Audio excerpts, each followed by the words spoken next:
안녕하세요. 이슈의 김재야. 이슈맨입니다. 아유 반갑습니다. 네, 이슈맨. 반갑습니다. 네. 네. 왠지 좀 낚시 익은데 이슈맨. 네. 일주일에 본 것 치고는 뭔가 데자부가 느껴지는 느낌. 네, 제가 잠깐 휴잡을 하고 있지. 네, 좀 소들을 좀 키우고 와가지고. 네. 네. 또 좀 새로운 소들 지금 잡으려고 지금 준비 중에 있습니다. 좋습니다. 네. 예, 뭐 오늘 좀 저번 주에 저희 얘기했던 거 기억나세요? 저번 주 저희가 아까 방송일이 그러니까 수요일이잖아요. 네. 그리고 나서 이제 바로 그 다음 날 혹은 다음 날에 비트코인 현물 ETF가 승인이 되냐 안 되냐에 따라 가지고 다음 주 그 방송이 엄청 기대된다고 했었잖아요.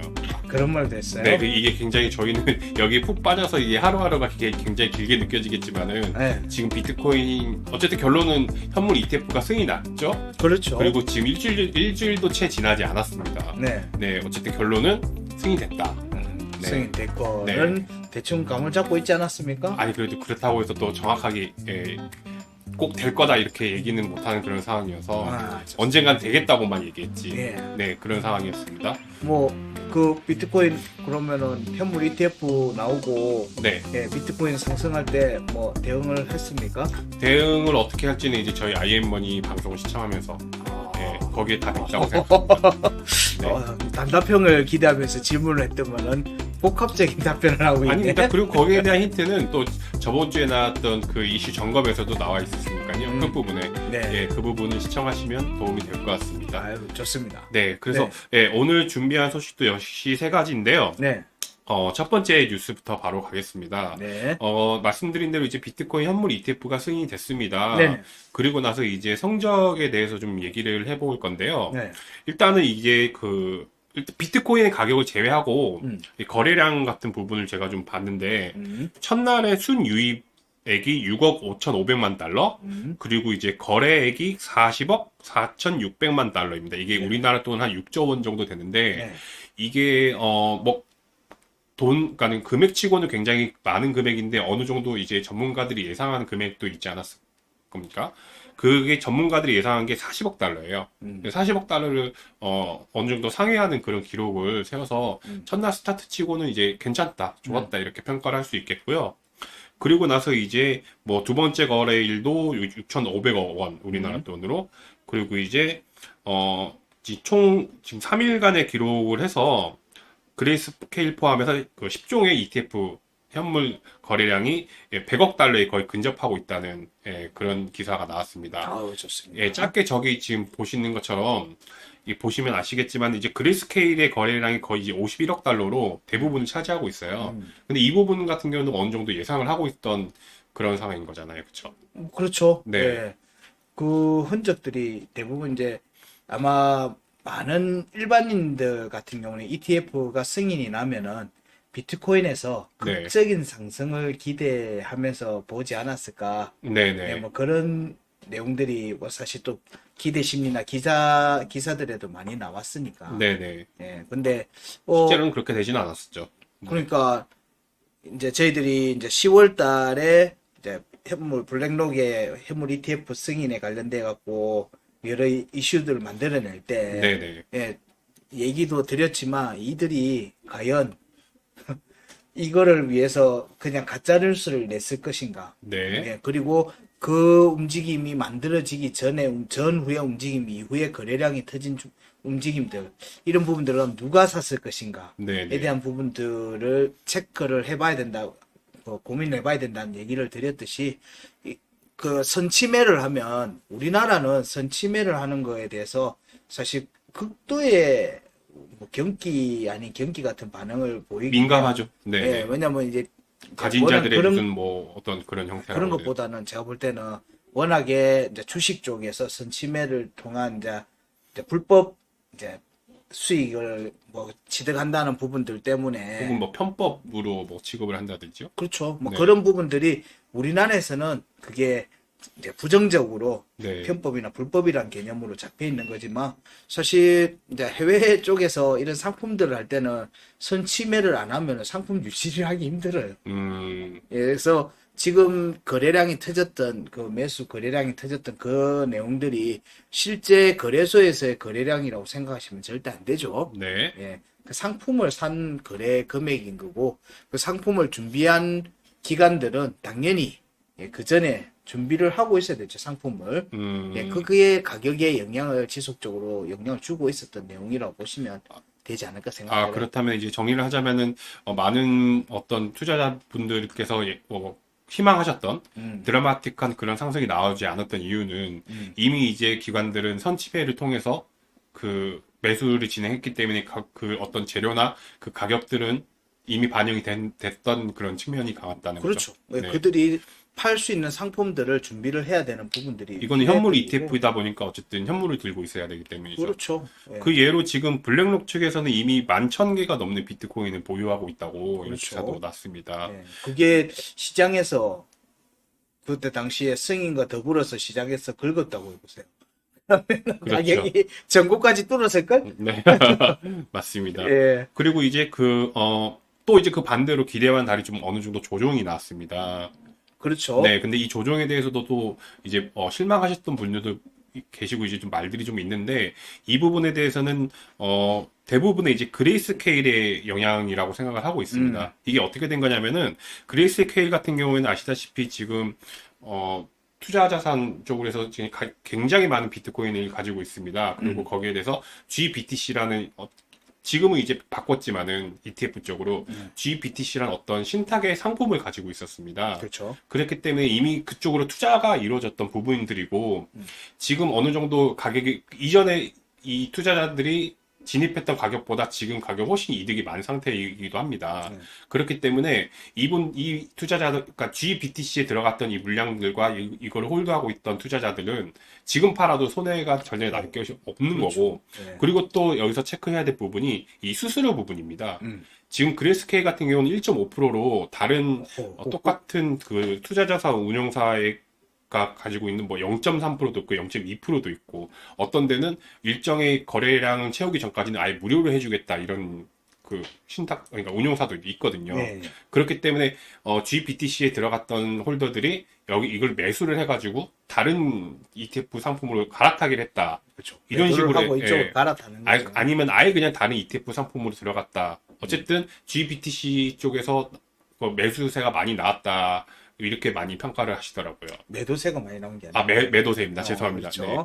그걸 증명하듯이 이제, 어쨌든 거래량의 상당 부분이 이제 그레이스케일 쪽을 차지하고 있고요. 네. 이런 쪽으로 이제, 분석을 하는 게, 거의 대부분이고요.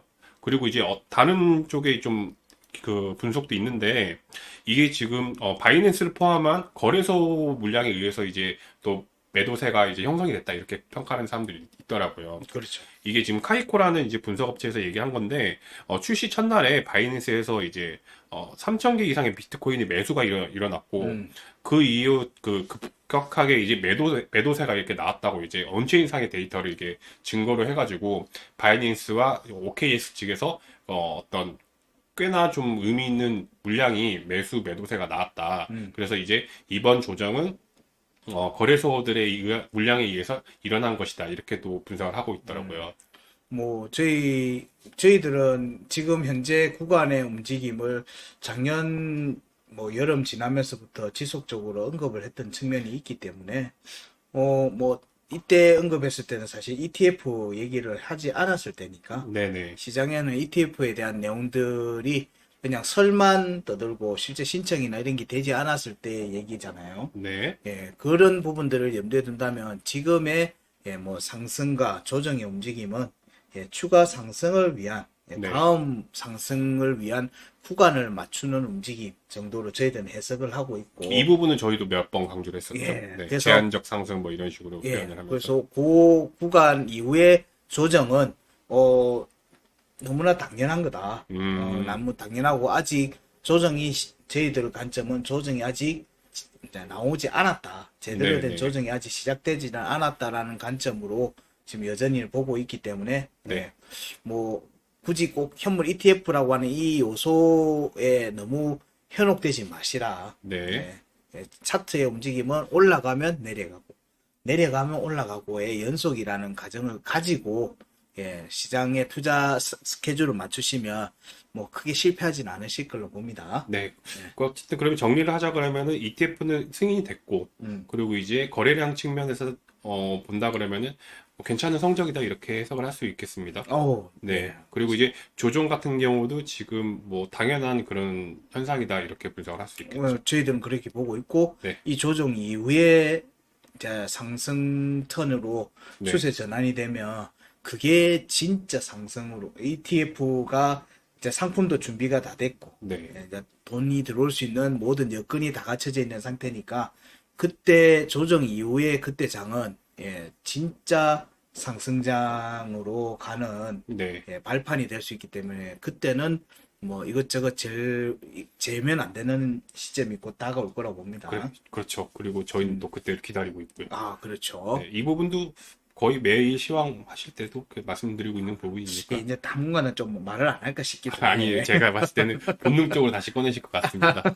네, 좋습니다. 네. 그러면 첫 번째 뉴스는 여기까지 하고요. 네네. 두 번째 기사로 가보겠습니다. 네. 이게 어제에 나왔던 소식인데요. 네.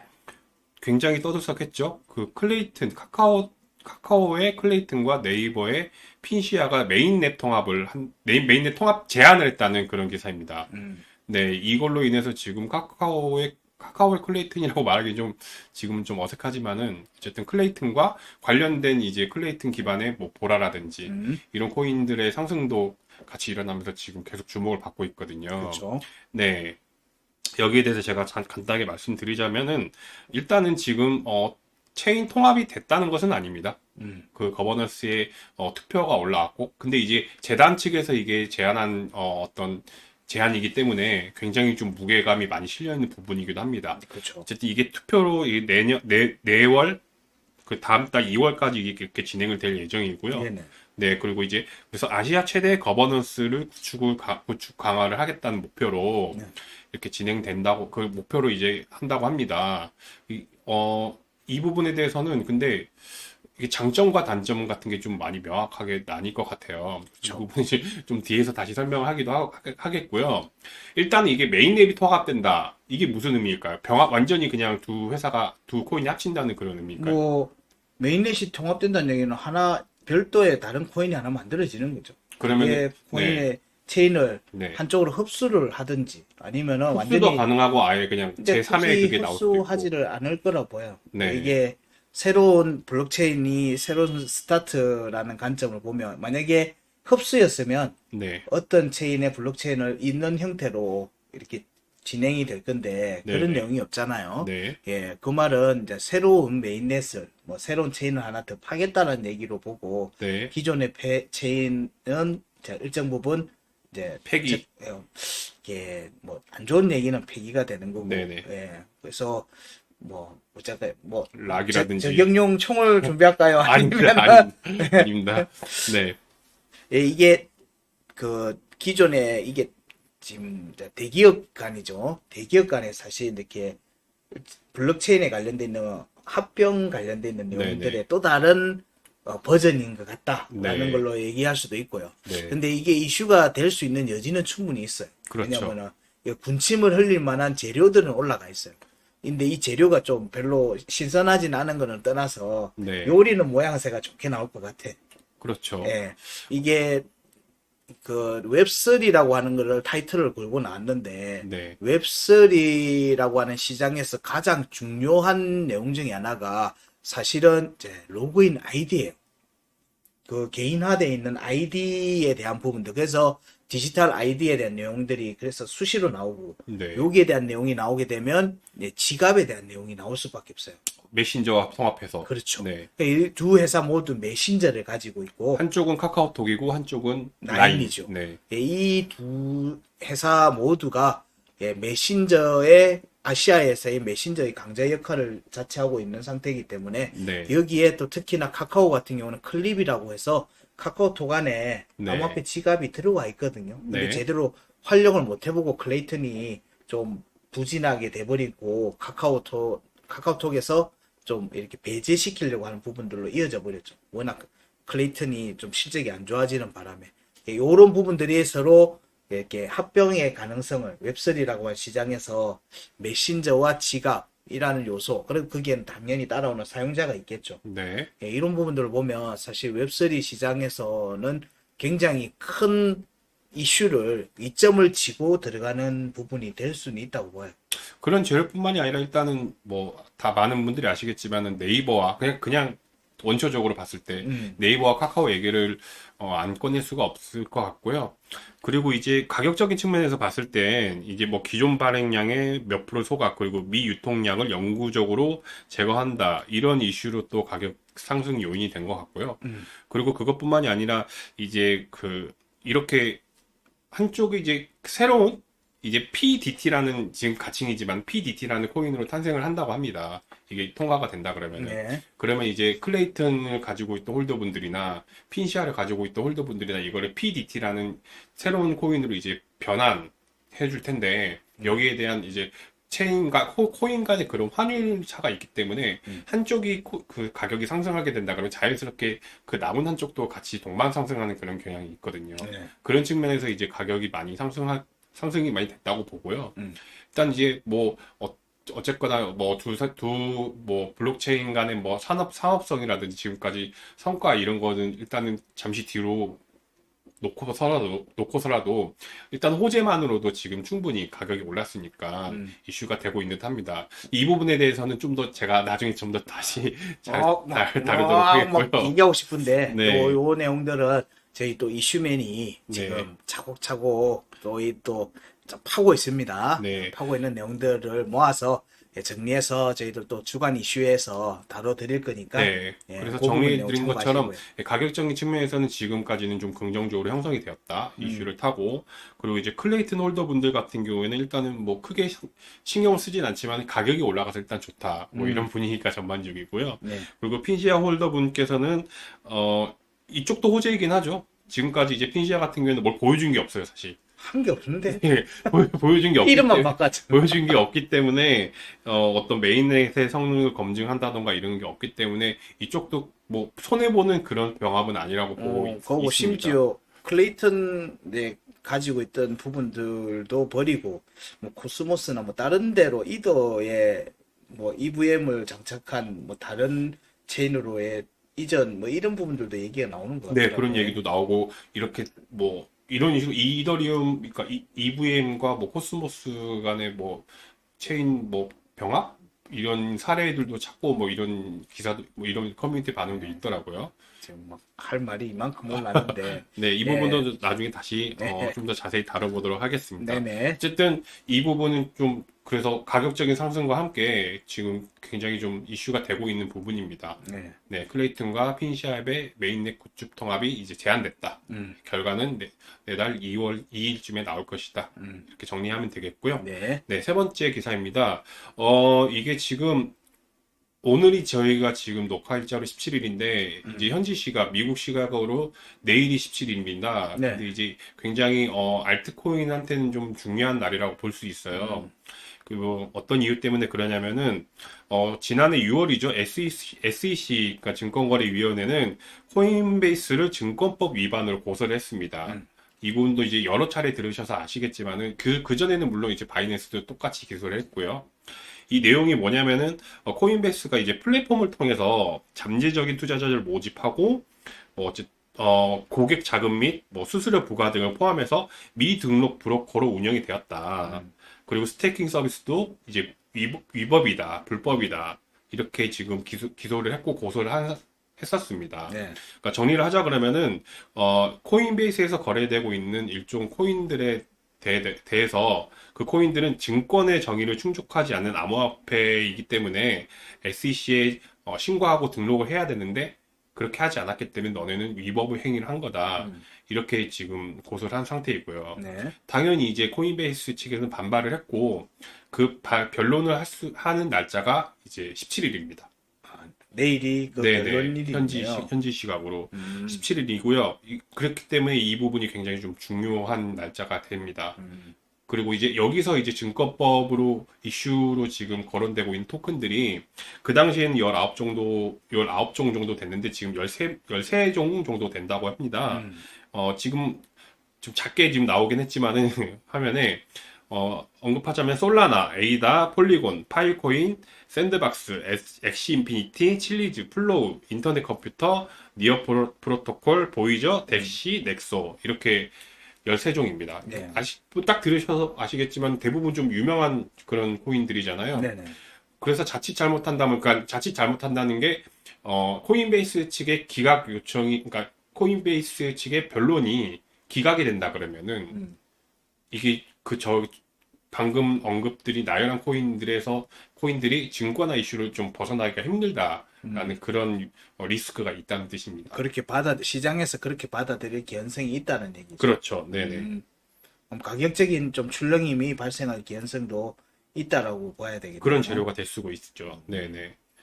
이제 승인이 만약에 이제 변론에 대해서 받아들여지면 뭐 결정은 나는 건 아니니까. 그렇죠. 예. 네. 뭐 되면은 뭐 별 문제 없이 또 그냥 넘어가는 케이스도 생길 수도 있겠네요. 네. 근데 이게 지금 그러니까 보통 대부분의 지금 전문가들이 예상하기에 이 기각 요청이 받아들이기엔 좀 희박하다고 이렇게 예상을 하고 있습니다.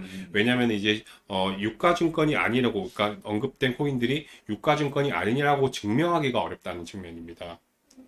근데 이거를 네. 유가증권, 그래서 근거는 유가증권에 대한 부분이 아니라 브로커 역할을 한 거에 대해서 걸었으니까 뭐 초점을 서로 다르게 맞추고 있는 건가? 이게 증권, 그러니까는 SEC 측이 말하는 거는 이제 좀 웃기긴 하지만 그 하위 테스트라는 게 있습니다. 네. 여기에 이제 뭐 위배되지 않느냐 하는 그런 테스트가 있는데 이게 사실 굉장히 좀 불명확한 그런 테스트 그 기준 중에 하나거든요. 네. 여기에 의거해 가지고 지금 나열한 코인들이 얘네들은 증권형 토큰이다 이렇게 언급을 했고 이거를 신고하지 않고 너네들은 거래했으니까 너네들이 이제 불법이다 이렇게 얘기하는 건데 증권이라고 얘기한 이 토큰들이 증권이 아니라고 이렇게 설명할 방법이 그렇게 설명할 수 있는 방법이 그렇게 많지 않다는 게 지금 희박하다고 주장하는 자들의 그런 논리이자 근거입니다.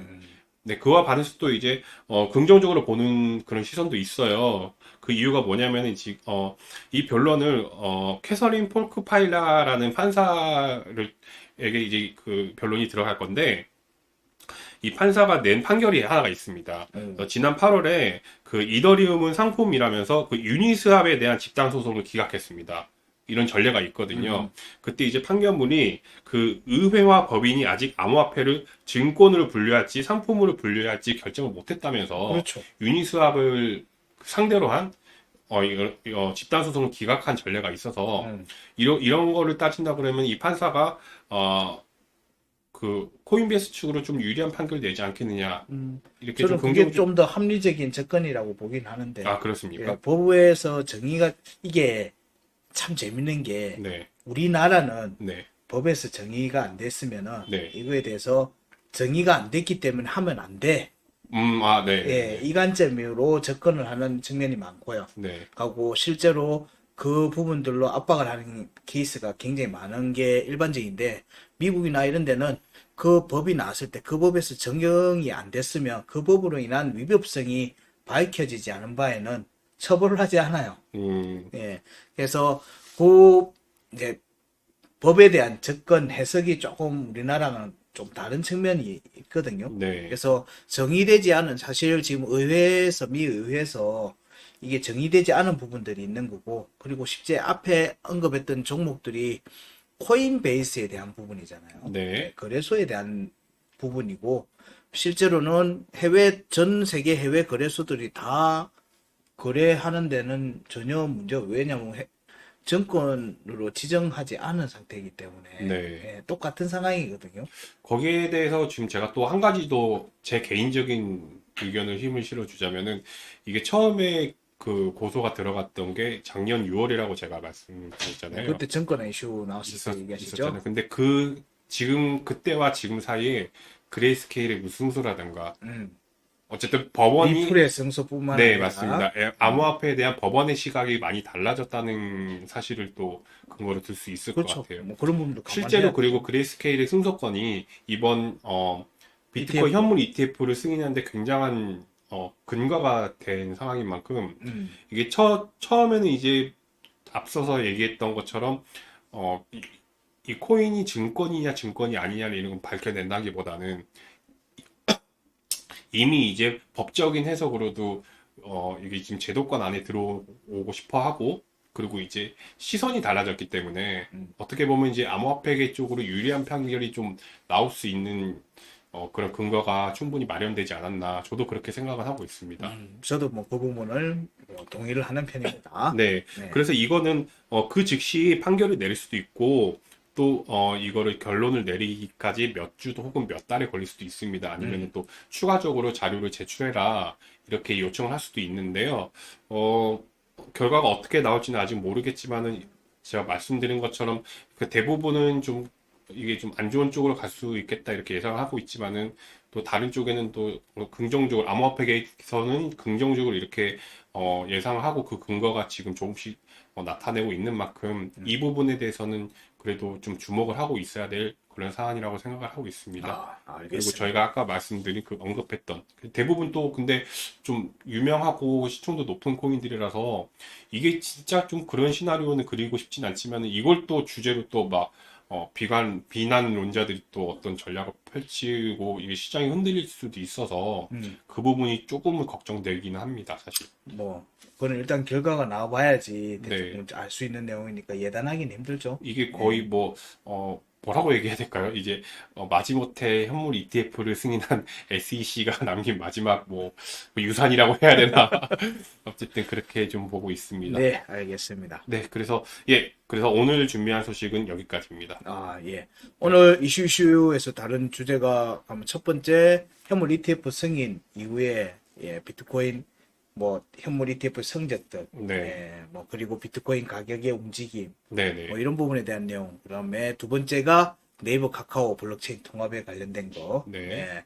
할 말은 많은데 이런 내용들은 사실은 좀 민감하죠. 민감한 요소가 네. 있고 또 개인적인 투자에 대해서 직접적 영향을 미칠 수 있는 요소가 있기 때문에 그 부분은 뭐 추가 언급은 하지 않고 좀 더 다룬 내용으로 저희 이슈맨이 주간 이슈로 다시 한번 다뤄드릴 거고요. 이게 그러니까 마냥 좋은 내용도 아니고, 그러니까 무조건 그렇죠. 좋은 것도 아니고 무조건 나쁜 것도 아니기 때문에 좀 더 보완할 자료가 필요하다고 생각하기 알겠습니다. 때문에. 네네. 그 다음에 현지 시간 17일이죠. 네네, 현지 미국의 시간으로 현지 시간 17일 코인베이스와 SEC 측 간에 지금 이제 증권화 이슈 관련돼 있는 부분, 브로커로서의 고발 들어갔던 내용들 여기에 네. 대한 변론일이 내일이라고 하고, 여기에서의 소식이 또 증권화 이슈로 흔들렸던 종목들에 또 영향을 줄 수 있는 부분들이 있으니까 조금 주목해서 봐야 되겠다.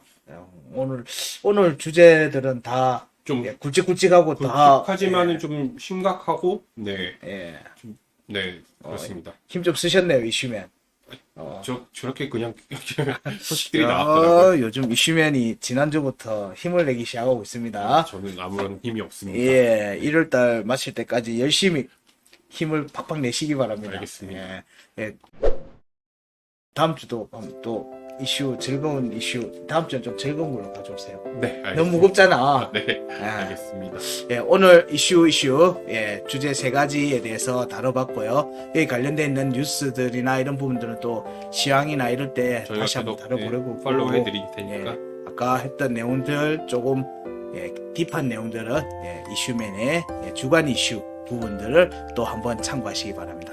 자, 오늘 준비한 내용은 여기까지고요. 다음 주 또 수요일에 이슈에서 또 뵙도록 하겠습니다. 오늘도 수고하셨습니다, 이슈맨. 네, 수고하셨습니다. 고맙습니다. 감사합니다.